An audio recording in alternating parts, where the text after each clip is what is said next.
ninyo, yan ang teknolohiyang malinis, Yes. malaki ang ano 'no, malaki po ang pakinabang, sabihin na natin Yes. talaga Yes. sa atin. Yes. Oo.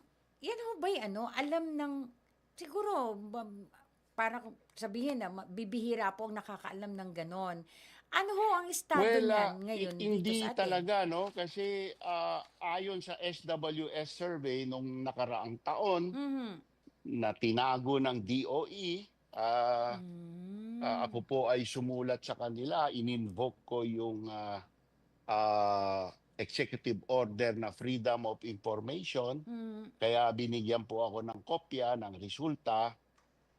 Ang mahigit 78% ng lahat ng Pilipino ay may gusto sa nuclear power. Hmm. Dahil naniniwala sila na ito ang paraan, ito ang daan papunta sa katapusan ng kahirapan sa Pilipinas.